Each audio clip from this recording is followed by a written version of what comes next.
The Oilers need a solution as for the third time in 4 games they surrender a multi-goal lead to the Dallas Stars, losing 4-3 in a shootout there. And the Oilers, again, it's a repeat of the Blues game. They play well for the first half of the game. They go up by multiple goals, and then everybody just falls asleep, and the same old happens. Seems to be like Bill Murray in Groundhog Day, where no matter who they're playing, or if it's home or away, it just always seems to happen where the Oilers fall asleep and they just forget how to play hockey. But we will break down last night's game against the Dallas Stars. But before that, make sure you subscribe here to the channel if you haven't already. 71% of you watching the content here on Oilers Digest hasn't hit that subscribe button down below, as we are on the road to 5,000 subscribers, still a ways away. But if you haven't done so already, make sure you help us out by getting us one step closer. And the Oilers were one step closer to getting the second point last night, but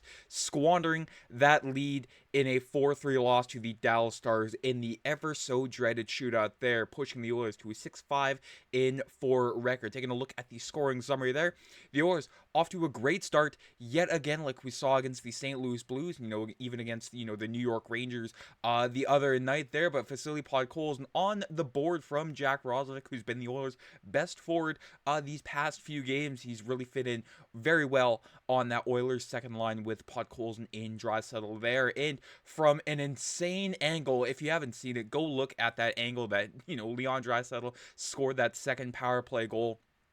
Second goal on the power play for the Oilers there, his 10th of the season, making it 2-0 Oilers heading into the intermission. But in the second period there, the Dallas Stars get on the board there. Stutzgart had a very stellar opening 20 minutes there, and he almost had a very stellar opening 30 minutes, but Mikko Rantanen on the doorstep there, making it 2-1 Oilers. The Oilers, heading into the second intermission with the lead, thinking, okay, well, let's just continue to play our game. And, they were doing that. Connor McDavid with his 4th of the season, making it 3-1 Oilers, and then that's when the collapse happened. 12 minutes left in the game. The Oilers up by 2 against the Dallas Stars, who were peppering Stutzgart all night long.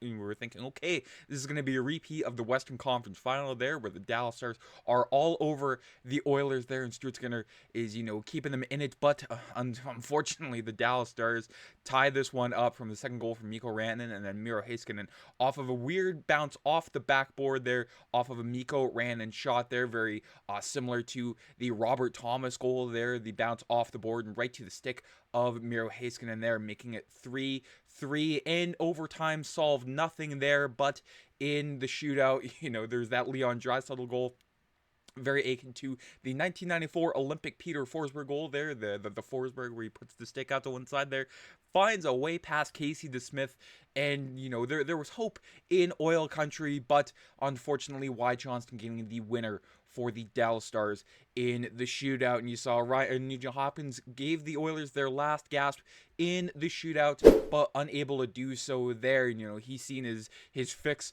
of boring Oiler hockey there, awful Oiler hockey, as we saw in the final 12 minutes.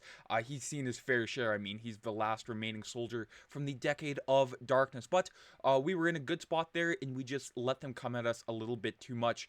Just decisions that end up biting us. We know we're capable of closing games out like this, but we got to start showing it. Decision making is one thing with reading the situation and sometimes taking the cautionary route, but at the same time, we want to still play, push them back and not let Dallas play with the puck too much. Then they start feeling good, they start to feel comfortable, and that's what things happen. It's something that we need to fix. Now, it's so many times I've seen that particular quote there. It's something we need to fix. We know what the problems are, and it's just kind of sounding like lip service, other than, okay, they're gonna put their work boots on and actually start to do something there, until we start to see an actual consistent change there for the Oilers, not just saying, okay, we're going to do this, and then they do it the next game, and they go, okay, all is well, and then the game after that, they just resort to just the bad habits that we've seen them so many times, with this Oiler team. Very frustrating. Kris Knoblauch adding on to that. It's one thing if the opposition is making good plays in beating your coverage, but we're just making mistakes where we're giving them opportunities. We got to make big plays at critical times, not make the mistakes at critical times, whether that's been taking a penalty when we've had leads or just puck turnovers. There are lots of areas in the game that we need to work on and get better at. It's not just one thing there. And again, the same thing with Knoblauch.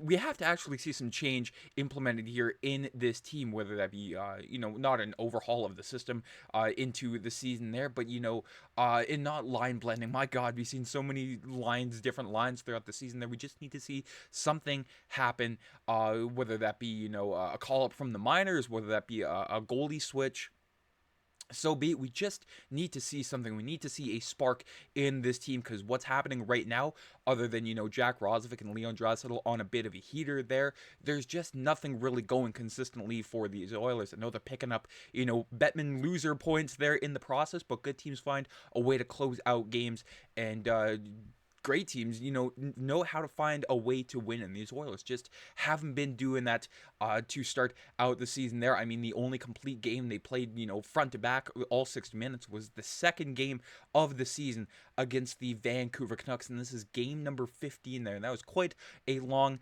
time ago there. Taking a look at the Oilers blowing their leads through the first 15 games of the season there. Game 1, the Oilers give up a 3-goal lead, lose to the Flames. The Oilers giving up, a 1-goal lead to the Islanders. But it's all of these multi-goal leads there. I mean, they beat the Senators after giving up a 2-goal lead, but it's just the stupid losses that, over the course of the season add on there, and could potentially, cost the Oilers the Pacific Division in the process there. I know there's been so many, pundits saying, okay, the Oilers are sick and tired of playing October hockey. They know what it's been like to go to the Stanley Cup final 2 years in a row there, and not get to, or get to the finish line, but not get across it there. But, good teams play from game number 1 there. If you're still trying to find an identity in game number 15, then you've got more problems to solve than I could even count on both of my hands there, whether that be the offense, the defense, or the goaltending there. I mean, I've got my qualms for all three of them, believe me, but the Oilers just need to find something within themselves there, and not just say, okay, we got to fix this, we got to fix that. Show me that you're going to fix it. Don't just say that you're going to fix it. Show me that you're going to do something differently with this team there. And I know Stuart Skinner, I saw him take a lot of flack last night, and normally I'm one of the people giving him a ton of flack there, but he was the reason why the Oilers got this to overtime there. I know in the third period there, you're going to say, okay, 2 goals on 5 shots, but, it was the first 40 minutes of play for Stuart Skinner, keeping the Oilers in it there. 3 goals against, but 4.20 expected goals against there, which gives a plus 120 expected goals against on the night there. And the guy was under barrage all night long. I know you can say, hey, just one more save, Stuart, but the guy, the Stars, one thing after another heading into Stuart Skinner. I mean, the Stars were looking like what I want the Oilers to be, just a never-ending barrage of offense coming towards your goalie there, and not just crossing the blue line, giving a drop pass there, and it gets either picked off or nothing happens with it, which we've seen so many times with these Oilers there. Taking a look at the heat map there, you could see it was red. It was, a very bright red in front of Stuart Skinner last night. The Dallas Stars getting into the dirty areas there. That seems like all they were doing all of last night there. Meanwhile, the Oilers, here and there, not quite in front of Casey DeSmith. I mean, at least they didn't take, a stupid amount of point shots last night, but they just need to find a way to get into the nitty-gritty, dirty areas that we saw the Dallas Stars. I mean, it's quite a contrast. There's a good team on the right with the Dallas Stars, and there's a team like the Oilers who, again, are probably trying their best, but at the same time, we could see something a whole lot better there as we look at the natural stat trick chart here. The Oilers and the Stars, I mean, sort of even when it comes to, the Corsi for the shot attempts there, altogether there, whether it be Corsi, Fenwick, or shot attempts, but this Dallas Stars making more opportunities of their shots there. 41 scoring chances for, comparing that to Edmonton's 22. Look like the old school, Dallas-Edmonton rivalry from the 90s and 2000s, when it was like Joe Nieuwendyk and Mike Modano just coming at Tommy Salo one way or another there, in the Oilers hanging on for dear life. That's what it looked like last night there. And even so, the Dallas Stars with 20 high danger chances for, comparing that to Edmonton's 4 there. I mean, again, with Stuart Skinner, as much as I love to rag on him, one more save would have been nice, but again, what could he do when he has 20 high danger chances for, and his team can only put up 4 of those? You can only do so much in that crease before you something happens. The dam breaks, and the Dallas Stars, of course, getting the winner last night in the shootout. But another qualm I have with Kris Knoblauch is just his deployment of his top guys, before the season, saying, okay, I wanted to spread the time on ice, make sure, everybody's, rolling all four lines, all three pairings, evenly split the goaltending.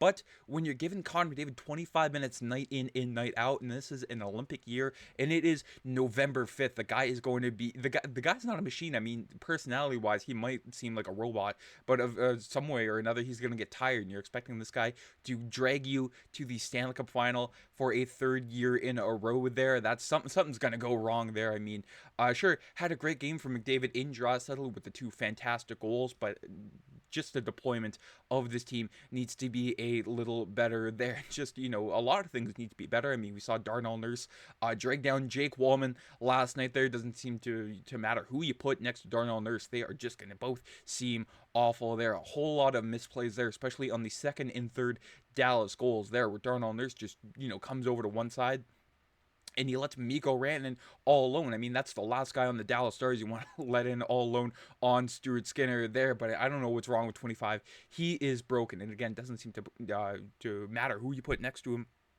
But, Bouchard in Ekholm, it just seems to be Dr. Jekyll in Mr. Hyde.